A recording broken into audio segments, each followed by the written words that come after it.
I bathed her. I fed her. I held her hand through nights when even breathing sounded like it hurt. For 10 years, I gave her everything, my time, my patience, my love, because she was family. And when she passed, I thought she knew that. But then I saw her will. Every single thing she owned, her house, her jewelry, her savings, she left to my husband's ex-wife. Not a word for me. Not a thank you. Not even a note. I thought the grief would crush me. But what came after was worse.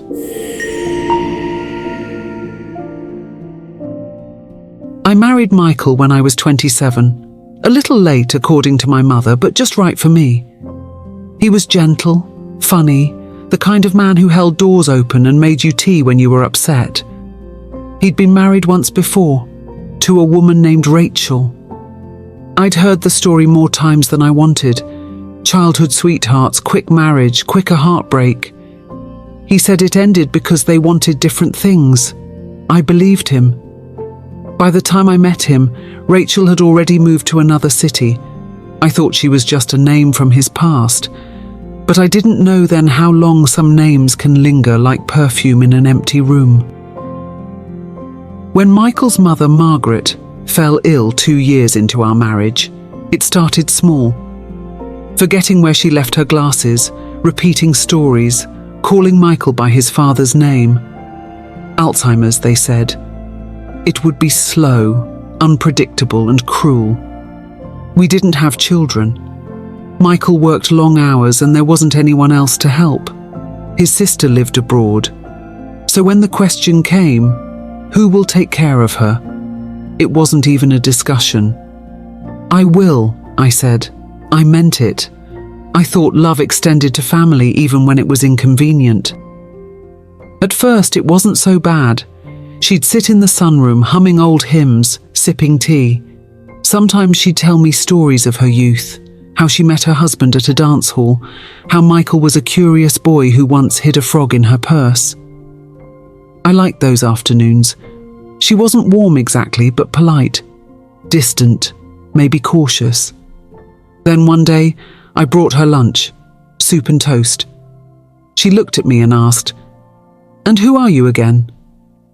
"My name's Grace," I said gently. "Michael's wife." Her expression hardened. "Michael's wife is Rachel." I smiled awkwardly. "Not anymore. I'm his wife now." She stared for a long moment, then turned away. "I liked the other one better," she muttered. I laughed it off. Early stages, I told myself. Confusion. She doesn't mean it. But a bruise had formed somewhere inside me that day. Invisible, small but deep. As months became years, Margaret's mind drifted further away. She forgot days, names, sometimes even Michael. But she never forgot Rachel. She'd asked me to bring her things Rachel supposedly liked. "Rachel loved this song," she'd say. "Rachel always helped me with the garden." Sometimes she'd look right at me and say, "I don't know why Michael left her. She was perfect." I'd smile, swallow the ache, and keep feeding her spoon by spoon. There were nights she'd call out for Rachel in her sleep. I'd hold her hand anyway, because that's what love does. It stays, even when it's not recognized. Caring for someone with Alzheimer's changes you. It humbles you, softens you, but it also breaks pieces of you quietly. There were days I couldn't remember who I was outside of her needs.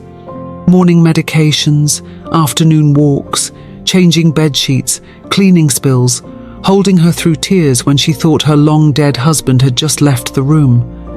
Michael would kiss my forehead on his way to work and say, "I don't know how you do it, Grace. You're a saint." But the truth was, I wasn't a saint. I was lonely. I was tired. And somewhere deep down, I just wanted someone to notice that I was trying. One afternoon I was folding laundry in her room when I found an old photo album. Inside were dozens of pictures, birthdays, vacations, family dinners, and in almost every one Rachel was there, smiling, holding Michael's hand, sitting next to Margaret, a family I had never been part of. There wasn't a single picture of me, not even from recent years. When Michael came home, I showed him the album and said lightly, "Looks like your mom forgot to update her memories." He chuckled awkwardly. "You know how she is. Don't take it personally." But I did, because the years passed in slow rhythm, her condition worsening, my patience thinning. Still, I stayed. Through infections, hospital visits, long nights where I sat by her bed humming lullabies she didn't recognize. Sometimes Michael would say, "You've done enough, Grace. We can hire help." But I refused, because I needed to believe that what I was doing mattered. That if I kept showing up, she'd see me, maybe not as Rachel's replacement, but as someone who loved her in her own quiet way. The final year was the hardest. Her body had grown frail, her words fewer. But one afternoon when I was helping her eat, she looked up suddenly, clear-eyed, almost lucid. "You're a good woman," she said softly. I froze. It was the first kind thing she'd ever said to me. "Thank you," I whispered, tears stinging my eyes. Then she smiled faintly. "But you'll never be Rachel." I nodded, pretending it didn't matter, but that night I cried into my pillow until the sheets were damp.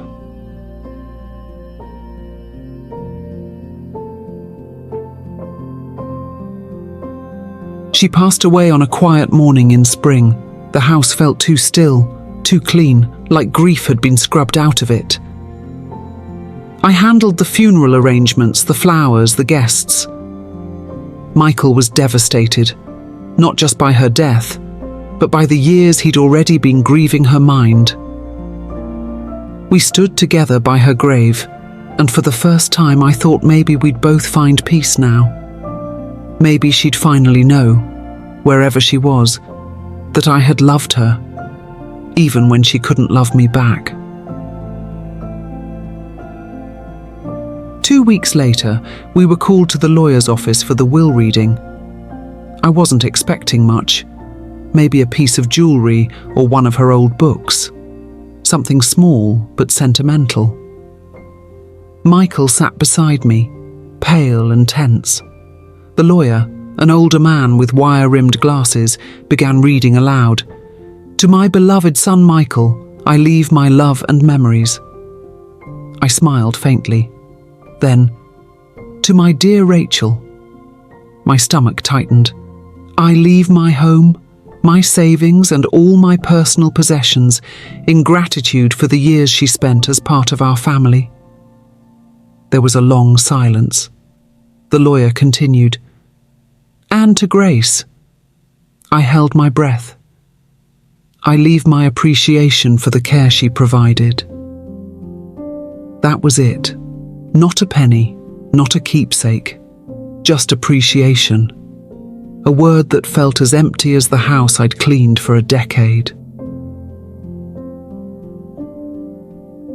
Michael looked at me, horrified. "Grace, I swear I didn't know." I nodded, too numb to speak. The rest of the meeting passed in a blur. Outside, the air felt thick, like it was pressing against my chest. 10 years, gone, reduced to a polite footnote in a legal document. And that night, I couldn't sleep. Every sound in the house felt louder, the clock ticking, the wind brushing against the windows, the faint echo of her voice calling Rachel's name. I sat on the couch, staring at my hands. The same hands that had bathed her, cooked for her, held her when she trembled. I thought about how I'd brushed her hair every morning, careful not to tug too hard because she'd wince. How I'd stayed awake to change her sheets when she couldn't control her bladder. How I'd whispered prayers for her when she forgot her own. And all of it had meant nothing to her. Michael tried to fix things. He said he'd share the inheritance, that it wasn't fair. But it wasn't about money anymore. It was about truth. I had given everything, not for reward, but for meaning. And now I wasn't sure if either existed. Weeks passed. Rachel called, awkward and polite. She offered to help us stay in the house until we found our footing. Her voice was dripping with the kind of sympathy that doesn't comfort, it stings. I thanked her, then hung up. It wasn't her fault, but her shadow had haunted my life long enough. One evening I found an old envelope tucked behind a picture frame in Margaret's room. Inside was a faded letter, written to Rachel. "You were the best thing that ever happened to my son. I wish things had worked out differently. You understood this family in ways Grace never will." I read it twice, then a third time. It wasn't bitterness that filled me. It was clarity. She hadn't hated me for who I was. She'd hated me for not being Rachel. That night, I made tea, sat by the window, and for the first time in years let myself stop pretending. I didn't have to earn anyone's love anymore. I didn't have to prove my worth to ghosts. Sometimes people don't see the goodness you give, not because it's invisible, but because they're not looking for it. They're looking for something else, someone else, some memory you can never become. And that's not your failure. That's theirs. Michael eventually sold the house. We moved into a smaller place, quieter, humbler, but lighter somehow. He apologized countless times, but I told him it wasn't his to fix. Some wounds don't need closure. They just need time to stop bleeding. One morning I walked past a mirror and barely recognized myself. Older, yes, but stronger. I saw the woman who had stayed, who had cared, who had chosen kindness even when it wasn't returned. And for the first time, I felt proud, not of what I'd done, but of who I'd become because of it. A few months later, a small parcel arrived in the mail, no return address. Inside was one of Margaret's old brooches, no note, no explanation, just the jewellery she used to wear every Sunday. I held it in my hand for a long time. Maybe it was Michael, maybe Rachel, maybe someone cleaning out the house. It didn't matter, because as I looked at it, the tiny silver bird pinned to blue velvet, I realized I didn't feel anger anymore, just peace. Maybe forgiveness isn't about excusing what happened. Maybe it's about freeing yourself from needing it to make sense. I bathed her, I fed her, I stayed when everyone else left. And though she never said it, I know, somewhere beyond her illness, beyond her bitterness, she saw me, not as Rachel, not as the replacement, but as Grace, the woman who stayed. Because dignity isn't in what people leave you when they're gone. It's in what you refuse to lose, your kindness, your patience, your grace.